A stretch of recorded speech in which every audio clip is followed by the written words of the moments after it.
అవగాని మీకు ఇష్టమైన హీరో ఎవరు? మహేష్ బాబు, పవన్ కళ్యాణ్, బన్నో, చిన్నరామారావు, నాగ చైతన్యనో, సంపూర్ణేష్ బాబు అని చెప్తారు. మరి హీరోయిన్లు అంటే అనుష్క, సమంత, తమన్నా, రకుల్, రెజీనా, చార్మి, మంచులక్ష్మి ఇట్లా ఏదో ఒకటి చెప్తారు. ఇక ఆటగాళ్ళంటే కోహ్లీ, ధోని, యువరాజు, సానియా, సైనా, సింధు అని పేర్లు చదువుతారు.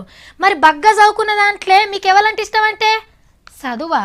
అమ్మో దీని గురించి తెలుసుకోవాలి, చాలా గొట్టుకొచ్చాను అని అంటారు కదా. మరి ఇష్టమైన లీడర్ ఇంకేవాళ్ళు మొన్నటి ఎలక్షన్లలో ఫోన్లు మంచారు కదా గాయననే అని అంటున్నారు కదా కొందరు. కానీ అందరికి ఇష్టమైన లీడర్ ఒకళ్ళు ఉన్నారు. దేశంలో ఎక్కువ మంది ఇష్టపడుతున్న లీడర్ ఎవరో తెలిసినా మన తెలంగాణ చిన్నమ్మ సుష్మా స్వరాజమ్మనే. బయటి దేశాల వ్యవహారాలు చూసే మంత్రిగా అందరి మనసును గెలిచిందట.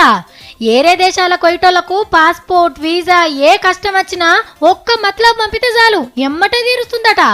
ఫోన్లు అందకుంటే ట్విట్టర్లో రాసినా జల్దిగానే అరుచుకుంటుందట మేడం. అమెరికాల పేరు అయిన వాల్ స్ట్రీట్ జర్నల్ అనే పత్రికలు రాసిండ్రు మన సెంటర్ మంత్రి గొప్పతనం గురించి. దేశంలో మోడీ సార్ తర్వాత ఎక్కువ మంది మేడం అకౌంట్లనే ముచ్చట పెడతారు. మొత్తానికైతే విదేశాంగ మంత్రిగా మంచి మార్కులు కొట్టేసింది. కానీ బయట దేశాలకు ఇట్లు తక్కువ. అదే మన దేశంలో ఉన్న వాళ్ళ మంచి చెడ్డలు అరుచుకునే మంత్రి కొలువులు ఉంటే మనందరిని అరుచుకునేమో కదా. कितना मुश्किल थी आपको मेरे पास